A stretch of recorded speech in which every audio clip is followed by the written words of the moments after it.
सिद्धार्थगढ़ जिले में फर्जी प्रमाण पत्रों के सहारे शिक्षक भर्ती की काउंसलिंग कराने पहुंचे दो जालसाजों को कर्मचारियों ने पकड़कर पुलिस के हवाले कर दिया।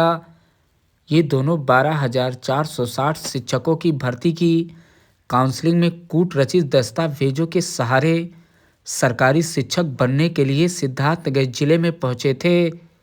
लेकिन काउंसलिंग के दौरान बिल्कुल नए कागजों के प्रमाण पत्र देखकर कर्मचारियों को शक हो गया और उन्होंने इनके प्रमाण पत्रों का ऑनलाइन वेरिफिकेशन किया, जिसमें प्रमाण पत्र सही दिखने पर मूल आवेदन पत्र से मोबाइल नंबर निकालकर दोनों अभ्यर्थियों से फ़ोन से वार्ता की।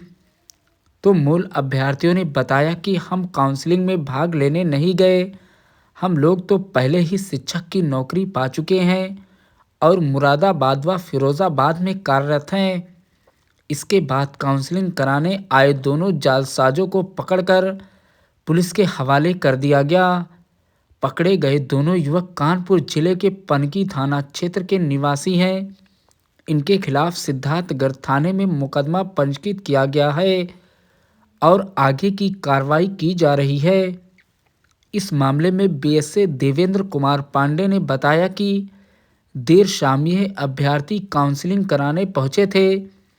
समस्या बताई तो काउंसलिंग की अनुमति दे दी गई, लेकिन प्रस्तुत प्रमाण पत्र बिल्कुल नए कागजों में मुद्रित देखकर शक हुआ और जांच में यह दोनों पकड़े गए, जिन्हें स्थानीय पुलिस बुलाकर उनके सुपुर्द कर दिया गया। साथ ही एक एफआईआर दर्ज कराने जा रहा हूं, जिससे कठोर कार्रवाई की जा सके। ये पद्म नाम से काउंसलिंग में भाग ले रहे थे, लेकिन जिले में पहली बार ऐसा हुआ कि इन्हें नियुक्ति पत्र मिलने से पहले ही पकड़ लिया गया, जिससे कोई नुकसान नहीं हुआ। तो सहारे कुछ अभ्यर्थी आपके यहाँ काउंसलिंग कराने में आए थे, क्या कार्रवाई हुई उनके खिलाफ?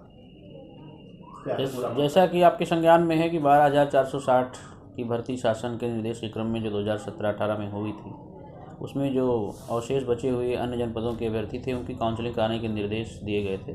उसके क्रम में 29 तारीख को काउंसलिंग रखी गई थी। उसमें शाम को 2 अभ्यर्थी काउंसलिंग कराने देर से आए और उनकी काउंसलिंग कराई गई तो उनके जो अभिलेख थे, मार्कशीट थी, सब बहुत नई बनी हुई थी। इसे लग रहा था कि अभी तत्काल नई बनी हुई है। तो उसको देखकर संदेह पैदा हुआ। उसको हमने लोगों ने ऑनलाइन वेरीफाई कराया। ऑनलाइन वेरीफाई भी सही हुआ, लेकिन चूँकि मार्कशीट एकदम नई थी तो हम लोगों को संदेह हुआ। फिर उसके जो मूल डॉक्यूमेंट, मूल जो आवेदन था 2017 में जो आवेदन किया गया था, उस आवेदन को ऑनलाइन निकाला गया और उसमें जो मोबाइल नंबर पड़ा हुआ था उस मोबाइल नंबर पर वार्ता की गई। वार्ता करने पर एक ज्ञात हुआ कि वो लोग काउंसलिंग कराने आए ही नहीं है, उनके जगह पर कोई छद्म व्यक्ति काउंसलिंग कराने आया हुआ है। तो स्थानीय पुलिस को सूचना दे करके उनको पुलिस के सुपुर्द कर दिया गया है और उस पर प्राथमिकी अभी दर्ज कराने जा रहा हूं मैं और कठोर कार्रवाई की जाएगी। कहाँ के लोग हैं, कुछ इनके बारे में क्या जानकारी है? इनका जो पता लिखा हुआ है उसमें कानपुर का पता लिखा हुआ है, पन्नी थाना कानपुर। अब पता नहीं वो सही है कि गलत है। जो कितने लोग हैं? 2 लोग हैं, दोनों कथित रूप से अपने आप को चचेरा भाई बता रहे हैं और पुलिस जांच में ही सही बात पता लग पाएगी, क्योंकि वो लोग लगातार झूठ बोल रहे हैं। दूसरे के अभिलेखों पर